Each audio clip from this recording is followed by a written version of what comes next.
Waste Bengal में election होना है और अमित भाई शाह और केंद्र सरकार और राज्य सरकार का नोक-झोंक चालू हो गया है। केंद्र का ईडी, सीबीआई, इनकम टैक्स सभी जिस प्रकार से पूरे देश में सक्रिय इलेक्शन के पहले हो जाते हैं, उसी प्रकार से ED, CBI, income tax West Bengal में सक्रिय हो गए हैं। और जो ममता बनर्जी का आरोप है, आईपैड नाम का जो प्रशांत किशोर की कंपनी थी, उसको ऊपर रेड पड़ा और ममता बनर्जी उसी के हिसाब से अपना प्रचार प्रसार वेस्ट बंगाल में इलेक्शन में एमएलए, एमपी का प्रचार करती हैं। 2020 का जो ईडी और सीबीआई का जो केस सामने में आ रहा है, उससे लगता है कि उसी के हिसाब से जो आईपैड का दिल्ली स्थित ऑफिस और वेस्ट बंगाल के ऑफिस पे ईडी ने रेड मारा। उसके बाद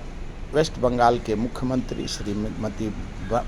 ममता बनर्जी जी आई और उन्होंने कहा कि हमारा चुनाव का जो प्रचार है और जो हमारा इलेक्शन मैनिफेस्टो है, स्ट्रेटेजी है, सब चुरा करके ईडी के द्वारा अमित भाई शाह केंद्र सरकार लेके जाता है, क्योंकि ईडी सिर्फ इलेक्शन के समय में सक्रिय होता है और वो भारतीय जनता पार्टी का अंग है। और उसी के विरोध में ईडी के 3 अधिकारी के खिलाफ में राज्य के वेस्ट बंगाल के पुलिस ने एफआईआर रजिस्टर किया और उनको अरेस्ट करने के लिए कार्रवाई शुरू किया। उसके बाद ईडी के अधिकारी भाग करके हाई कोर्ट गए और उधर उन्होंने संरक्षण मांगा, जिसके ऊपर आर्गूमेंट होना है। लेकिन बात ऐसा है कि ईडी, सीबीआई और इलेक्शन कमीशन, न्यायपालिका और सभी भारत का निष्पक्ष संस्था है। ये किसी, चाहे वो सत्ता हो या विपक्ष हो, किसी के अधीन नहीं होता है। लेकिन जो ममता बनर्जी आरोप लगा रहे हैं कि अमित भाई शाह ने जानबूझ करके हमारा इलेक्शन स्ट्रेटेजी चोरी करने के लिए दफ्तर पे छापामारी किया, 5 साल हो गया, सीबीआई ने क्या एक्शन लिया। और ईडी जो ये बदनाम संस्था है, वो भारतीय जनता पार्टी का एक संस्था है और ईडी निष्पक्ष नहीं है भारत में। और ईडी बीजेपी का, ईडी और इलेक्शन कमीशन और जो जिस प्रकार से रेड मारा ईडी पे, इसके लिए जो चोरी करने के लिए ईडी का अधिकारी, क्योंकि बहुत जगह जो ईडी का और एनसीबी का अधिकारी प्राइवेट कंपनी से जुड़े होते हैं, क्योंकि ईवीएम मशीन जहां बनता है वो भी प्राइवेट कंपनी बनाता है और ईवीएम का जो सोर्स कोड होता है वो भी प्राइवेट कंपनी के द्वारा बनाया, इलेक्ट्रॉनिक कंपनी के द्वारा। तो इसके लिए सोर्स कोड वो प्राइवेट कंपनी, और जो ईडी है वो भारतीय जनता पार्टी का आदेश का पालन करता है। और ईडी अगर निष्पक्ष है, सीबीआई, तो भारतीय जनता पार्टी ने जो भारत में इतने बड़े बड़े घोटाले किए और जितने घोटालेबाज को उन्होंने भारतीय जनता पार्टी में शामिल किया, उनका केस कैसे बंद कर सकता है ईडी। और जब इलेक्शन आता है तभी राज्य सरकार को, विरोधी पक्ष के सरकार को गिराने के लिए इनकी भूमिका होती है। और जिस प्रकार से कल का दुर्घटना वेस्ट बंगाल में हुआ, उसमें भारत का टुकड़ा टुकड़ा राजनीति, क्योंकि केंद्र में और राज्य में इस प्रकार से कभी घटना दुर्घटना नहीं हुआ था। जो कि दुर्भाग्यपूर्ण घटना हो रहा है। देश आज़ादी के बाद सभी राज्य जो संस्थाएं हैं वो निष्पक्ष हैं। ईडी का, सीबीआई का, इनकम टैक्स का, इलेक्शन कमीशन का, न्यायपालिका का, सारे संस्था निष्पक्ष होने चाहिए, जबकि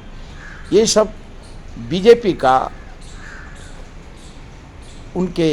इशारों पे सारे देश में वो सरकार गिराने का, सरकार बदलने का भारतीय जनता पार्टी काम करती है। ये आरोप ममता बनर्जी ने कल लगाया है और उसी के खिलाफ में जो ईडी के अधिकारी के खिलाफ में राज्य सरकार ने वहाँ पुलिस के द्वारा एफआईआर 3 अधिकारी को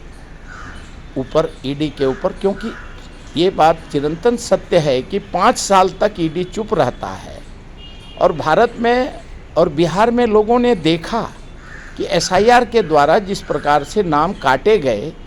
एडिशन और डिलीशन किसके इशारे पे इलेक्शन कमीशन ने किया, किसके इशारे पे बिहार में लालू यादव, तेजस्वी यादव के खिलाफ में आईआरसीटी का मामला जब इलेक्शन आता है तभी होता है, चाहे यूपी हो, बंगाल हो, बिहार हो, उस समय में ही खाली ईडी का ऑफिस इसके लिए जिस प्रकार से महाराष्ट्र में 70,000 करोड़ का अजित दादा पवार के ऊपर घोटाले का आरोप लगा और उसके दूसरे दिन अजित दादा पवार को बीजेपी में शामिल होकर के उनको उप मुख्यमंत्री बना दिया गया। आज सालों हो गए लेकिन कोई ईडी का और जो 70,000 का घोटाला, पूरे भारत में जितने घोटालेबाज थे सभी कांग्रेस में हो या जनता दल में हो, जिस पार्टी में विरोधी पक्ष में थे, सभी आज केंद्र के भारतीय जनता पार्टी के सरकार में शामिल हो गए। तो इसका जवाब, और जिस प्रकार से ईडी और सीबीआई और इनकम टैक्स राज्य सरकार से, एक तो भारत में जिस प्रकार से अमित भाई शाह ने और ममता बनर्जी का जो संवैधानिक संस्था को लेकर के, इससे कुछ दिन पहले स्टालिन ने यही अलग होने की जो देश में, तो इस प्रकार से अगर घटना और संवैधानिक संस्था निष्पक्ष होगा नहीं तो भारत में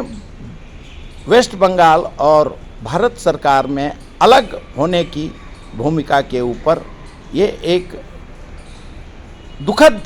दुर्घटना और घटना है। इसके लिए इसके ऊपर आत्ममंथन केंद्र सरकार को और राज्य सरकार को करने की ज़रूरत है और जो सरकारी संस्थाएं हैं, संवैधानिक संस्थाएं हैं, उनको निष्पक्ष होने की ज़रूरत है। जो मन में आया नोटिफिकेशन निकाल दिया, भाषण दे दिया, मार्केटिंग कर दिया। आज जिस प्रकार से अमेरिका ने 500% टैरिफ लगाने की बात कही है, इसके ऊपर भी केंद्र सरकार को, भारतीय जनता पार्टी को, सरकार को आत्ममंथन करने की ज़रूरत है। कांग्रेस पहले से ही आरोप लगा रही है। राहुल गांधी ने तो शुरू से ही कहा, नरेंद्र मोदी, सरेंडर मोदी, उन्होंने नाम ही रखा है। लेकिन आज सरकार को निष्पक्ष तरीके से सभी संस्था को,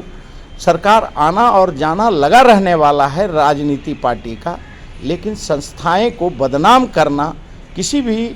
सत्ता और विपक्ष को इससे परहेज करने की ज़रूरत है। अभी तक इतना ही।